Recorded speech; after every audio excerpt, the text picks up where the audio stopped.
So today we're out here in Schaumburg, Illinois, and we're setting up a shed. The cool thing about this project is we actually built all the walls and all the roof trusses that you see in our shop back in Elgin, and then brought it out here this morning and set the whole thing up in one day.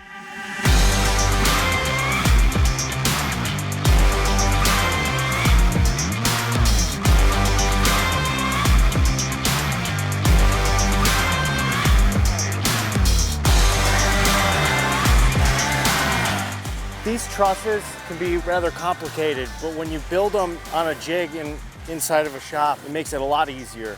And what we have is you have a 15-degree angle in the middle, and then you have a 29-degree angle, and you have an 18-degree angle when you get to the bottom. Now these floor joists run all the way across and then run past the 2x4 that runs down. This is so that you got plenty of support for storage up above.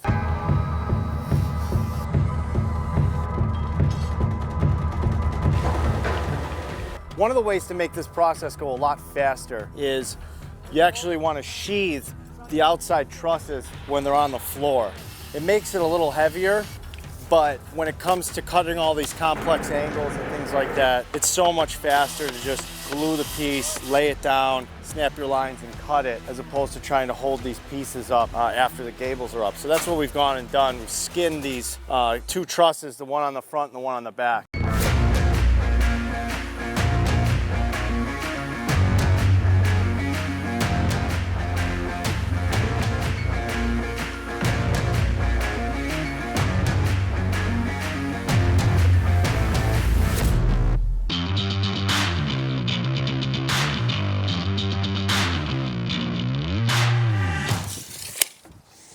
Once we have these installed, we go with a piece of trim that's 3.5 inches wide here. And what we've done is when you skin these, you want to make sure that you leave 1.5 inches overhang on the bottom, because that's going to leave you right here with the sheathing, or with the siding material. And then you come from the bottom, meet your seam here, and then the seam gets covered with the trim and wraps around the whole top of here. So by leaving the siding hanging 1.5 inches past the top of here down, you bring your other piece of siding up to here, and then you'll take your trim and cover the seam and wrap it all the way around the house. And what that's going to do is it'll create a little bit of a soffit overhang on the outside here for your drip edge after it's sheathed. Also, by putting the trim on the corners and butting it up into the corners, it allows for you to have a little bit of play in your sheathing so that all the lines stay straight and everything.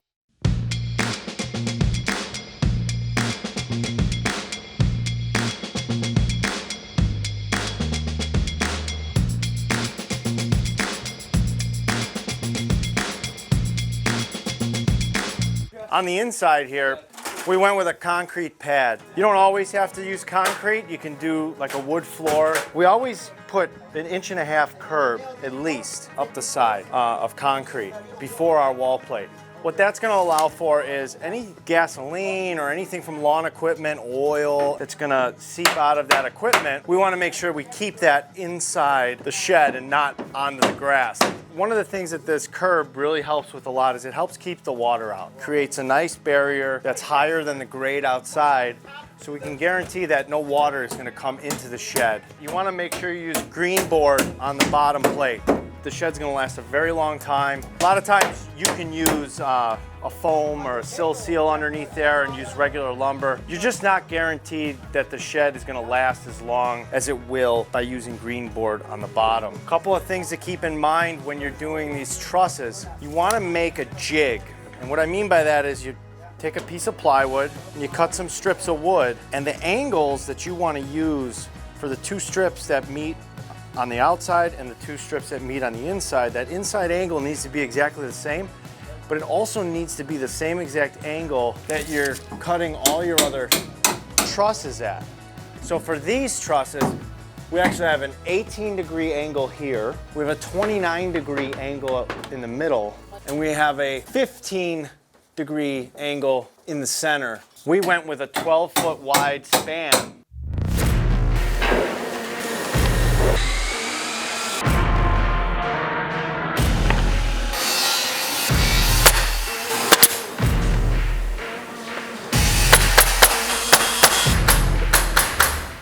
So by going 12 feet wide on the shed, we use 12-foot long 2x6s for the bottom of our trusses.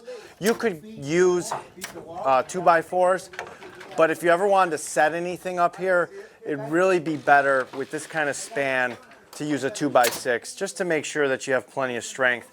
And what we've done is we run those 2x6s long to the outside of the walls. Whatever that bottom angle is that meets your, so if you've got your 2x6 right here, and then you've got your truss 2x4 that comes in here, whatever you cut this angle at, like in our case it's 18 degrees, that's what you'd cut this angle at, is you cut it at 18 degrees. This way, your sheathing goes right up the side here, and then you've got your wall that sits just the way you see it here. And this guy goes all the way up through here into your truss. When you put this up through here, if you make all your trusses exactly the same width and you set the bottom walls, the bottom of your side walls are set perfectly square, all you have to do is you go truss by truss, pushing it out or pulling it in, but as long as it's flush with that truss on the outside, these tops are going to be guaranteed to be perfectly straight. When it comes to securing the walls, some people will use a 1/2-inch lag bolt, concrete anchor that'll go all the way down. We actually use a 5/8. They're not any more expensive than like a 1/2-inch lag. Plus, they fit really nice inside these tensions. This is a tension bracket, typically used for a deck to kind of keep things straight or tied from the inside to the outside of the structure. We use them in the corners here on each side of our door opening for our shed, because a lot of times over the years, water will rot out this corner right here.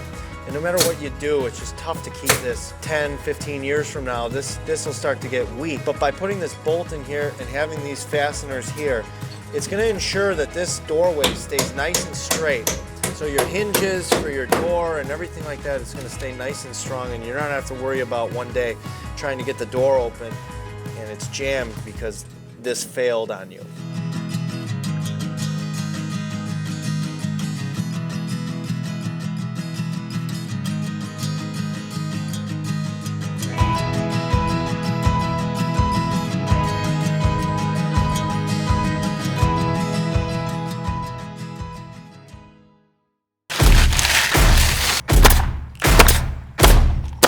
Yesterday, we almost got the entire shed built all in one day.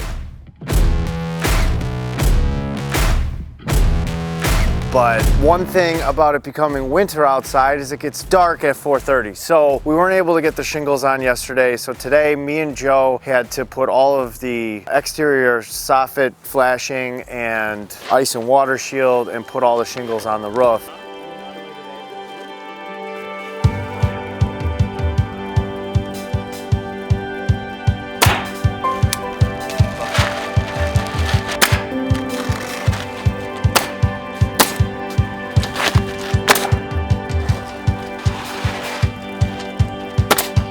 And the interesting thing about this shed is the sides are a lot steeper than a normal gambrel roof. They're actually like almost vertical. And that was because we wanted to match the exterior facade of the customer's house. And all of our seams, whether they're vertical or horizontal, they get hidden behind our fascia board. This allows for a very fast assembly.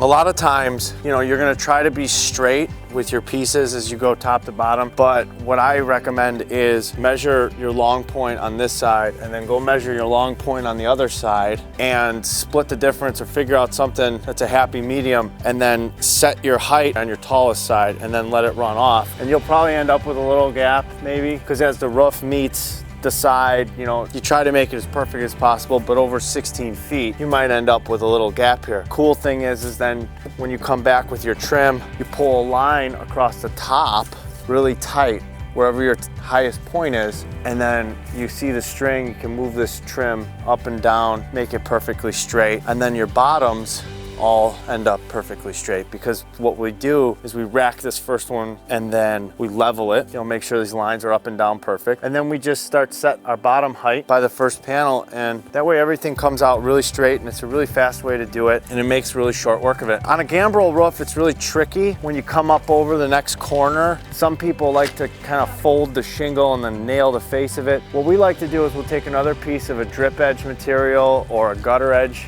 I like to use a gutter edge material because it doesn't have that extra lip, and you run all the shingles up this way and then put that on there and then start to run your next roof. And this gives you a nice trim line across the top, and you don't end up with a bunch of shingles that are kind of all flipping all over the place. This is obviously primed. The customer is going to paint it whatever color they want. Typically what we'll do is obviously we'll do a traditional white on the trim, and then whatever the color of the shed's going to be. There'll be a gable vent on one side, and then what we use is we'll use a piece of plexiglass. So what we'll do is on one side it'll get a gable vent, it's just a louvered vent for air circulation, and then on whatever side the sun primarily faces, which I believe is this side, we'll actually take a piece of plexiglass, put it up there after we cut our hole, and then use our trim board picture frame around the plexiglass just to give some lateral light right into the structure. Just to recap how we build these, we build all the trusses first. Then we build all the walls. Then when we come out on site, we set the walls, set the trusses.